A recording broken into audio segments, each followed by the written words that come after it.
Prajamitra news TV ఛానల్కి స్వాగతం.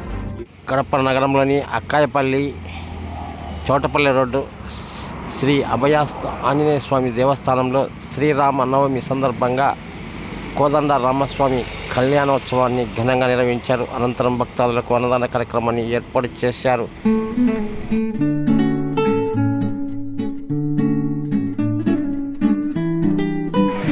ఏడు వారాలు అంటున్నాం. ఏడు కుండలు ఏడేనమ్మా? సరే. వివాహంలో ఎన్నో అడుగులు వేస్తాం? 7 వేస్తాం. ఎన్ని జన్మల అనుబంధం ఉంది?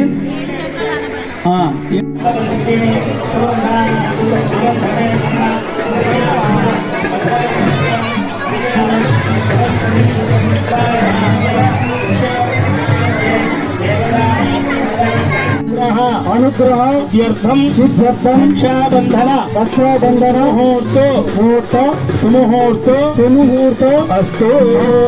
శ్రీరామచంద్ర స్వామి మహారాజుకి రక్షణాయోగ్యతానుగ్రహం.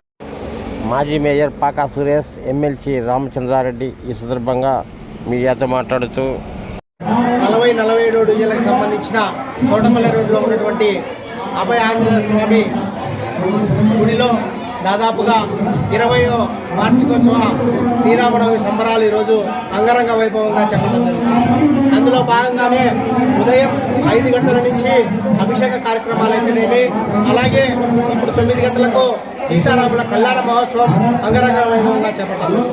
ఈ కార్యక్రమం ఇంత దిగ్విజయంగా చేపట్టడానికి ముఖ్య కారణమైనటువంటి ఆలయ ధర్మకర్త రామలింగారెడ్డి గారు, అలాగే వెల్లాల రఘునాథ్ రెడ్డి గారు, అలాగే ఈ కమిటీ సభ్యులందరికీ కూడా హృదయపూర్వక నమస్కారాలు తెలియజేసుకుంటున్నాం. ఎందుకంటే శ్రీరాముడు అంటే ఈ లోక కళ్యాణం కోసం జన్మించిన నాయకుడు. ఆయన పరిపాలన ఇచ్చిన మార్గంలో భాగంగా పాలకులందరూ కూడా ఏదైతే సుభిక్షంగా ఈ పరిపాలన జరగాలంటే ఆయన ఆశీస్సులు ఖచ్చితంగా ఉండాలా.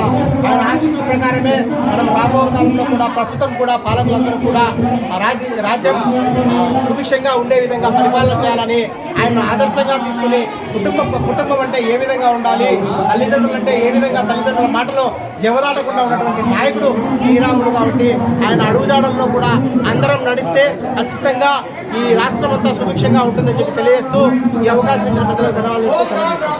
రెడ్డి గారి ఆధ్వర్యంలో వేలాది మంది భక్తులంతా కూడా ఇక్కడ పాల్గొనడం చాలా ఆనందదాయకం. కడప పట్టణంలోనే ఈ దేవాలయానికి ఒక విశిష్టత ఉంది. కొన్ని వేల మంది ప్రతి సంవత్సరం కూడా ఇక్కడ వేలాది మందికి అన్నదానం చేయడం కానీ, శంఖభజనలు చేయడం కానీ ఇవన్నీ కూడా అద్భుతమై ఉండడమే కాకుండా సాయంత్రం కూడా మెరమని కూడా పట్టణం అంతా కూడా చెప్పడము ఒక మహాకార్యంగా నేను తలస్తున్నాను.